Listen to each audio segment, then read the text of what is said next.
Dando prosseguimento à aula anterior, onde nós introduzimos o assunto aspectos quantitativos da química, falando de número de mol, constante de Avogadro, hoje nós vamos continuar nessa linha, falando mais um pouquinho sobre os cálculos estequiométricos, tá certo? Então, a introdução do capítulo do Ricardo Feltri, tá certo? Que fala sobre cálculos estequiométricos, diz o seguinte: tanto no laboratório quanto na indústria química, é muito importante calcular as quantidades das substâncias que são utilizadas ou produzidas nas reações químicas. Esse cálculo é importante também no nosso cotidiano, como por exemplo no preparo de um bolo. Nós devemos misturar os ingredientes, que varia desde farinha, ovos e açúcar, tá certo? Fermento, entre outros, numa proporção adequada. Caso contrário, ao levar o bolo ao forno, a reação química que aí se processará não atingirá o resultado desejado, tá certo? O próprio consumo de combustível em um determinado automóvel vai depender do tamanho dele, da potência do seu motor, assim como da velocidade que o veículo faz, que o motorista obriga o veículo a fazer, tá certo? Tudo isso vai afetar o consumo médio de combustível. Aí na outra imagem aí, à sua direita, a gente vê aí o preparo do bolo utilizando os diferentes ingredientes. Se eu quiser aumentar 2 vezes a receita do bolo, obviamente você vai ver aí, olha, tem 3 ovos para fazer uma receita de bolo. Se eu quiser fazer 2 receitas, eu vou precisar de 6 ovos. Tá certo? Essa proporção está relacionada com os cálculos estequiométricos.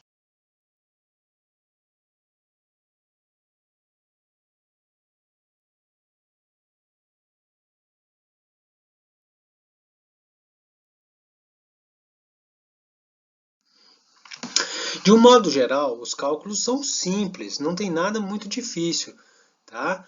É importante a gente saber que na estequiometria, do ponto de vista matemático, a gente vai precisar somente das 4 operações fundamentais da matemática, que é a soma, subtração, multiplicação e divisão.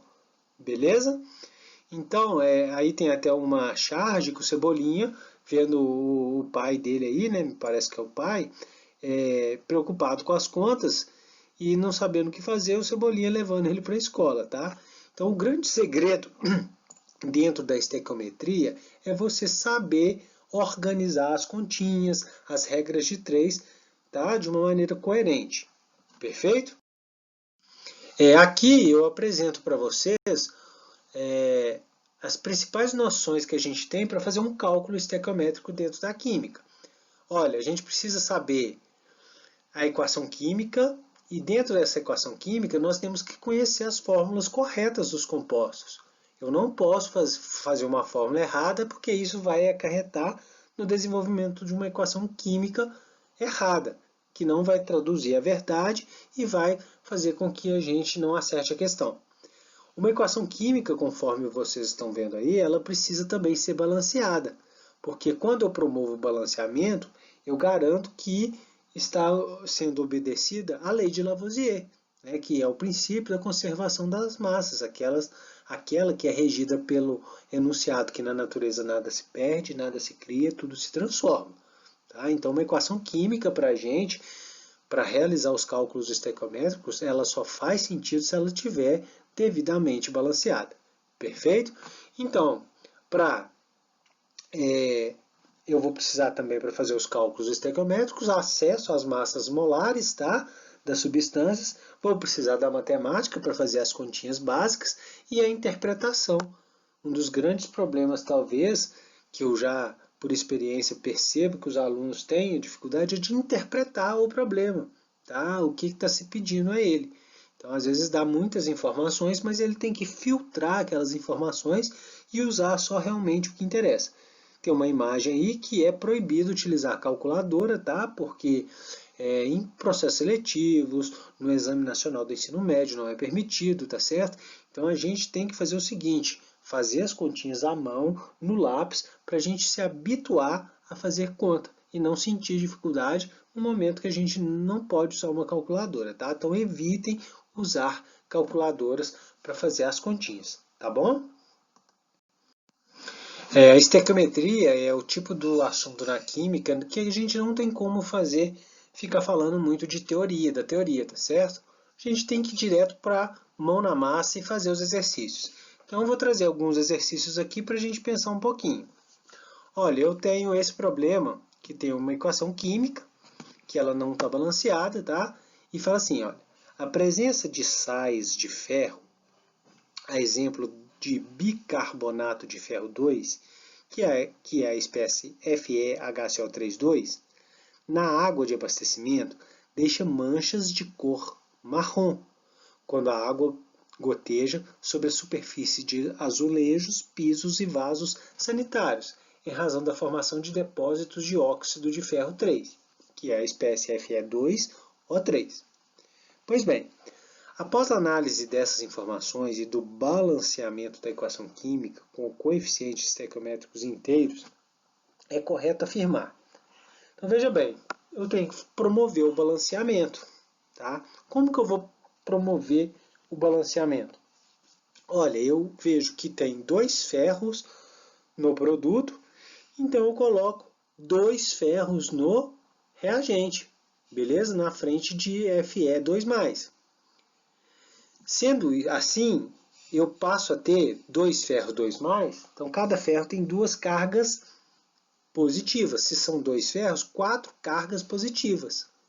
Eu tenho que anular as cargas dos reagentes e fazer com que ela fique iguais às dos produtos, a carga que está nos produtos, que é 0. Então, 4 mais dos 2 ferros tem que ser anulada por 4 menos. E a espécie no reagente que está com carga negativa é o HCO3-, que é o ânion bicarbonato, que sofre o processo de dissociação iônica. Então, para dar 4 menos e anular a carga 4 mais, eu preciso colocar o 4 na frente do HCO3 menos. Feito isso, toda a equação química vai ser balanceada baseado nesses 2 coeficientes. O 2 à frente do ferro 2 e o 4 à frente do HCO3 menos. É o que aparece aqui na frente, beleza? Então, o que acontece? Quando eu ponho 4 na frente do HCO3 menos, eu sei que tem 4 carbonos. Então eu vou lá no CO2 e ponho 4 na frente. Eu estou acertando os coeficientes estequiométricos. Perfeito? Eu vi também que com esse 4 na frente do HCO3-, significa que eu tenho 4 hidrogênios nos reagentes. Para eu ter 4 no produto, eu tenho que pôr 2 na frente da molécula de água. Perfeito? E, por fim, para balancear os oxigênios, o que eu tenho que fazer? Eu vejo que eu tenho 13 nos produtos, 13 oxigênios nos produtos, só no HCO3- eu já tenho 4 vezes 3, 12. Então eu preciso transformar esse O2 em mais 1. Qual o número que multiplicado por 2 vai dar 1? Para ter os 13 também do lado dos reagentes. Meio. Só que veja bem que o enunciado pede para balancear com os coeficientes inteiros. E eu tenho essa fração aí, ó, esse meio. Tá? Então, o que eu fiz? Eu vou mostrar aqui embaixo, tá? Embaixo aqui, eu simplesmente multipliquei todo o balanceamento por 2. Então, eu tenho esse balanceamento aqui embaixo, ó, no fundo da tela aqui, olha, na parte inferior. Multiplicando tudo por 2, eu tenho os menores coeficientes inteiros possíveis. Perfeito? Então, podemos analisar a questão e ver o que está correto. Letra A, os coeficientes estequiométricos dos reagentes e dos produtos são números pares? Não, eu vejo que no O2 aí, olha, eu tenho um número ímpar, então está errado. O bicarbonato de letra B, o bicarbonato de ferro 2, ele tem baixa solubilidade na água? Não. O bicarbonato de ferro, ele é um composto iônico, tá certo? Então, ele sofre dissociação iônica. Se ele sofre dissociação iônica, quer dizer que ele tem uma solubilidade considerável na água. Então está errado aí, ele não tem baixa solubilidade. Letra C. A soma das cargas elétricas no primeiro membro da equação química é 0? Sim, veja bem. 4 ferro 2+, quer dizer 8 cargas positivas. 4 vezes 2+, 8+. E HCO3 menos 8. HCO3 menos quer dizer 8 vezes menos 1. Então 8 vezes menos 1, menos 8. 4 vezes mais 2, mais 8. Então menos 8 com mais 8 dá 0. Tá? Se eu somar a carga, então, dos íons ferro 2+, com a carga dos íons HCO3-, o somatório vai ser 0. Então, a letra C que está correta. Perfeito? E a D está errada porque a adição de H3 ou mais, a reação representada, não causa interferência na formação de depósitos de Fe2O3? Causa sim, porque quando você adiciona H+, esse H+, vai interagir com H2CO3-, vai consumir essa espécie, certo? Então isso vai fazer com que forme menos óxido de ferro 3, perfeito? Vai deslocar o equilíbrio para a esquerda, tá? Vai, de certa forma, então, vai consumir um dos reagentes da equação, formando o ácido carbônico, que é H2CO3, um ácido instável que produz CO2 e água. Resposta letra C, a correta. Tudo bem? Ficou claro? Esse fala o seguinte: a equação a seguir, não balanceada, representa a obtenção de ferro pela reação de hematita com carvão, certo? Dados massa molar do Fe2O3, hematita, né? 160 gramas por mol, massa molar do ferro, 56 gramas por mol. Quantos quilogramas de hematita, ou seja, da espécie Fe2O3, são necessários para produzir 560 gramas de ferro? Olha, cálculo estequiométrico, primeira coisa que eu tenho que fazer, balancear a equação química, perfeito? Olha, eu tenho 2 átomos de ferro no Fe2O3, então eu vou pôr 2 na frente do ferro dos produtos, perfeito? E eu tenho aqui, olha, como eu tenho 3 oxigênios nos reagentes, eu pus 3 na frente do CO, do monóxido de carbono, que é um dos produtos da reação. Feito isso, eu tive que colocar o 3 na frente do carbono lá fornecido pelo carvão. Perfeito? É importante vocês refletirem se vocês saberiam promover o balanceamento das reações químicas, tá? Esse tipo de reação, geralmente a gente vai balancear os átomos de metais primeiro e depois a gente vai balanceando o resto. Pois bem, esses coeficientes estequiométricos aí mostram pra gente, olha, se na frente do Fe2O3 eu não tenho nada, é porque tem 1, tá? Uma espécie. Então, esse 1 pode ser traduzido como 1 mol, é a proporção de 1 mol. Na frente do ferro, eu tenho 2, esse 2 em vermelho. Significa que eu tenho uma proporção de 2 mols. Então, quer dizer, 1 mol de Fe2O3 formou 2 mols de ferro. Essa proporção estequiométrica dos coeficientes estequiométricos me dá justamente isso. 1 mol produz 2 mols. Então, veja bem, quanto que é 1 mol de Fe2O3? Olha, é a própria massa molar, ou seja, massa molar, massa de 1 mol. Então, embaixo de 1 mol de Fe2O3, veja que eu pus 160 gramas, que é a própria massa molar. E embaixo de 2 mols de ferro, olha, a massa molar do ferro lá no enunciado está falando que é 56 gramas, 1 mol. Se for 2 mols, é o dobro de 56. O dobro de 56 é 112 gramas. Então, por isso que eu pus 112 debaixo de 2 mols de ferro. Perfeito? Tem que estar claro para vocês que 160 gramas é a massa de 1 mol de Fe2O3 e 112 gramas é a massa de 2 mols de ferro. Perfeito?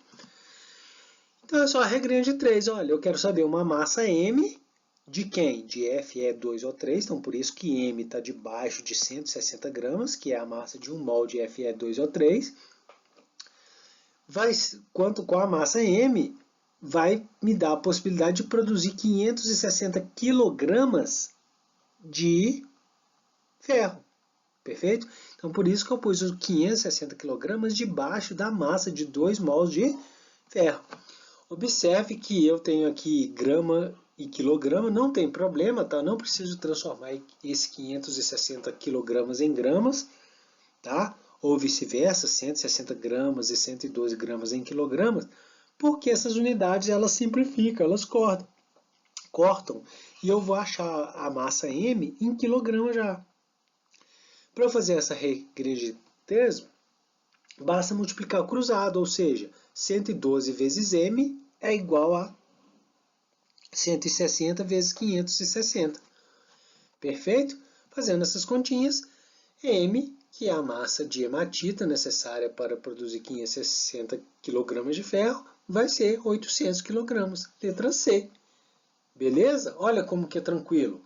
Com regrinha de 3, bastou-se balancear a equação química da reação, tá? E colocar o que? As massas conforme a proporção molar, ou seja, os coeficientes estequiométricos, de forma correta, debaixo das substâncias corretas, para fazer os cálculos estequiométricos, ou seja, fazer um arranjo correto da regrinha de 3. Observe que eu não precisei nem de saber massa de carbono que foi consumida, tá? E eu não precisei também relacionar o monóxido de carbono nos meus cálculos. Tá? Então, mesmo que fosse dado alguma informação, com essas daí era o suficiente para resolver a questão. Beleza? Dá uma olhadinha e vê se você consegue fazer esse problema novamente sozinho, partindo do zero. Copie o enunciado, faça a questão e depois confira, né, se você fez de forma correta. A aula de hoje é bem curtinha mesmo. Para concluir, vamos fazer mais esse exercício aqui. E nele, conforme eu frisei lá atrás, vai ser importante a gente produzir a equação química, utilizando as fórmulas corretas das substâncias, tá? Então fica atento, porque dá o problema, mas não dá a equação química. Nessa eu tenho que fazer a equação química e promover o balanceamento. Então fala assim, a soda cáustica, que é o NaOH, o hidróxido de sódio comercial, é preparado a partir da reação entre carbonato de sódio e hidróxido de cálcio. Perfeito? Utilizando-se 318 gramas de carbonato, ou seja, o carbonato de sódio, e admitindo que a reação é completa, ela ocorre, né, de forma efetiva, 100% dela vai ocorrer, a massa de soda produzida será, ou seja, a massa de NaOH produzida será quanto? Aí tem essas opções, múltipla escolha. Então veja bem, olha, eu tenho que saber que o carbonato é o CO3 2-, conforme eu apresentei aqui para vocês. O íon sódio ele tem carga mais 1, o cálcio tem carga mais 2 e o H- menos 1. Perfeito? Lembre-se disso? Então, quem é o carbonato de sódio? É a junção do CO3 2- com Na+. Veja bem, a carga do ânion, CO3 2-, é o dobro da carga do cátion. Então, eu preciso de 2 cátions para anular a carga do ânion. Então, quem que é o carbonato de sódio? Lembra que multiplicava invertida as cargas? Vai ser Na2CO3. E o hidróxido de cálcio, quem é? A carga do cátion 2+, e do ânion OH-. Então, eu preciso de 2 hidroxilas para anular a carga do cátion Ca2+. Perfeito? Então, o hidróxido de cálcio é o Ca, entre parênteses OH, 2 hidroxilas para cada cálcio. Tá aqui em cima, olha. Em cima, bem na parte superior. Na2CO3 mais CaOH2, tendo reação química, os íons vão trocar de parceiros, certo? O sódio vai interagir com a hidroxila, formando NaOH, e o cálcio vai interagir com o carbonato, formando o carbonato de cálcio, CaCO3. Observe que CaCO3 é um cálcio para um carbonato porque os íons têm a mesma carga em módulo, ou seja, 2. O cálcio tem carga 2+, e o CO3 carga 2-. Só que a equação não está balanceada. O que eu tenho que fazer? Balancear. Então, pela sua experiência, você já viu aí que se eu tenho 2 sódios nos reagentes, eu vou ter 2 sódios no produto. Então, a equação balanceada é essa que aparece aqui, olha, com esse 2 em vermelho. Perfeito? É importante eu ver que a proporção está aí, olha. Como eu não tenho nada na frente do Na2CO3, significa que é 1. Então, 1 mol formando 2 mols de NaOH. Ah lá, a proporção estequiométrica. 1 e 2. Esse 1 e 2 foram tirados dos próprios coeficientes estequiométricos. Perfeito? Olha, foram dadas as massas molares dos elementos. Então, eu sei que a massa molar do Na2CO3 é 106 gramas por mol. Como que eu fiz para obter esse 106? peguei 2 vezes a massa do sódio, então 23 mais 23, mais a massa do carbono, que é 12, mais 3 vezes a massa do oxigênio, que é 16 vezes 3, 48. Isso tudo deu 106 gramas por mol. Perfeito? E a massa molar do NaOH, eu peguei a massa de um sódio, 23, mais a massa de um oxigênio, 16, mais a massa de um hidrogênio, 1, 40 gramas por mol. Então veja bem, onde tem 1 mol de Na2CO3, eu vou pôr o quê? 106 gramas embaixo. E onde tem 2 mols de NaOH, eu vou pôr 80 gramas, porque se 1 mol é 40, 2 mols 80. Perfeito? Então agora fica fácil, olha, eu vou esquematizar, eu quero a massa M. Veja bem, utilizando 318 gramas do carbonato, então por isso que eu pus 318 debaixo de 106, porque é referente à espécie carbonato de sódio, com a massa M, que vai produzir. Essa massa M é de NaOH, que ele chama aí de soda cáustica, perfeito? Só fazer a regrinha de 3. Obviamente é multiplicar cruzado, né? 106 vezes M é igual a 80 vezes 318. Mas se você observar, né, você consegue ver aí, olha, que basta multiplicar por 3, 106 vezes 3, vai chegar em 318. Então, 318 é 3 vezes maior que 106. Logo, M também tem que ser 3 vezes maior que 80. Olha, a regrinha de 3 ela pode ser resolvida dessa forma. Então, se M é 3 vezes mais que 80, 80 vezes 3, quanto é? 240. Perfeito? Então, a massa, 240. Resposta, letra B. Perfeito, gente? Eu gostaria que vocês se aprofundassem nesse assunto, tá? E fizessem exercícios. Nos livros, vocês vão encontrar muitos exercícios, tá? Na própria internet. E eu vou passar para vocês, deixar a questãozinha lá também na plataforma Moodle. Tá? Muito obrigado pela atenção e até a próxima aula.